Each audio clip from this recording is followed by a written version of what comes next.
So, hello friends. So, ngayon, nandito ako sa hotel and I'm not with my husband and I already go in the condo na in the Tres Terraces Condo, Lagro, Fairview, Manila, Philippines, Quezon City. But right now, I'm here in the hotel. So, ayan, inalis ko yung kortina. May pa-kortina sila eh. So, dito sa may bintana, inalis ko yung kortina para makita ko yung background and ma-motivate naman ako. And hindi pa ako naligo. Ito pa rin yung strap na suot ko. And ayan, kung makikita nyo yung background, ayan. So ito yung view dito. So mag-isa lang ako. De walang single regular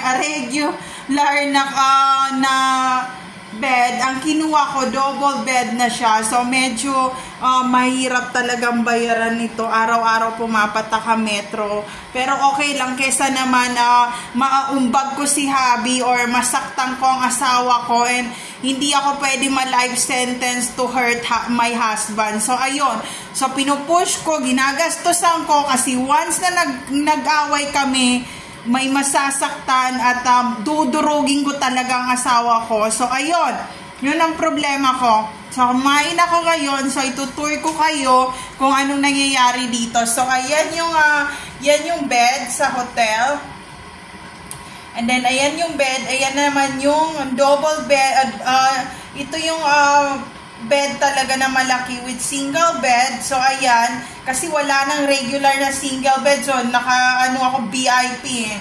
So, premium yung nakuha ko. So, i-total nyo kung magkanong total nun sa isang araw. So, ngayon, dito naman, ito yung may pa-closet sila dito eh.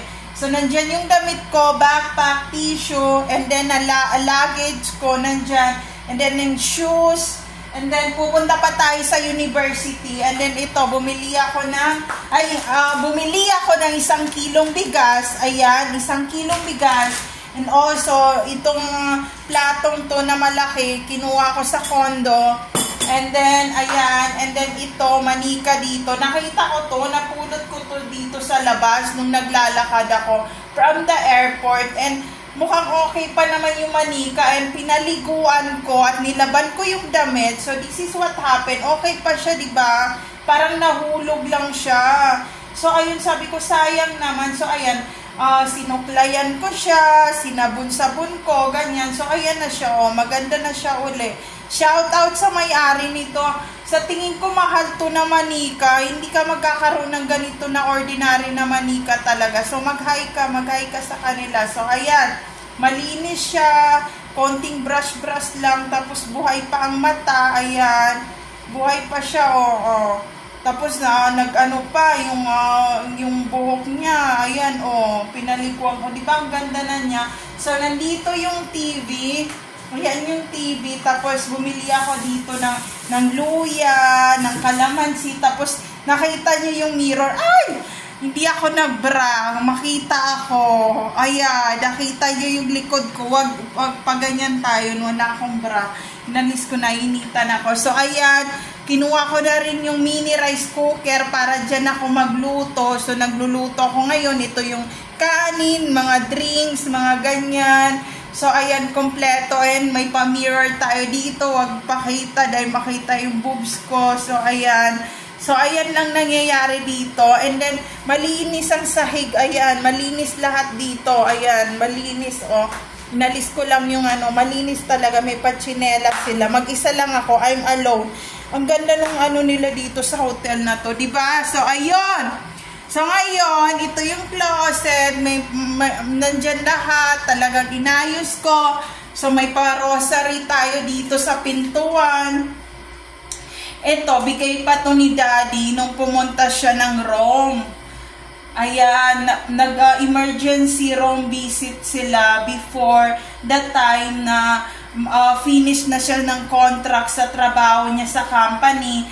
But, yung mga anak niya sa Caloocan, hindi nila alam na si Daddy ay nag-visit to the Pope in Rome kasi Catholic talaga sila sa Cebu. Shout out to Bentic family.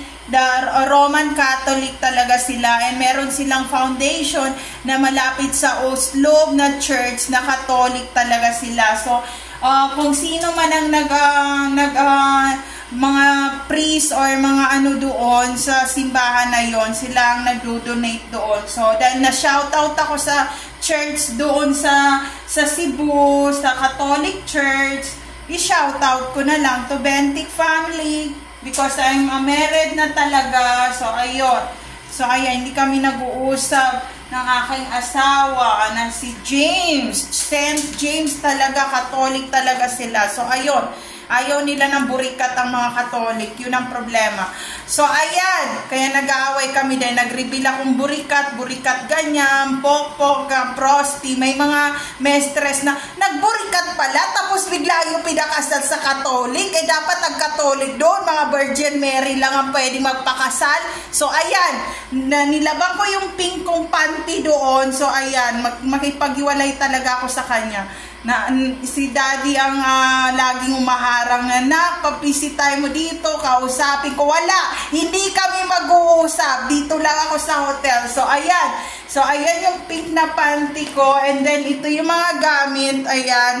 Ayan, nalagay na dyan, malinis ang CR. Huwag siyang matulog dito. Yung sinabi pa yan nung anniversary na, hatid kita. Mag-hotel ka mag-isa mo. Huwag kang pumunta dito sa hotel. Hindi ko gusto ng kasama dito. Ngayon pa, na matanda na tayo, nung teenager na yun, ayaw ko sumama ka ng kaloka. Gusto mo ko pasamain, mag-isa ka. Magsumbong kayo ngayon. So ayan yung nangyayari dito. So I just wanna share, friends. Bye for now. Kain muna akong lunch.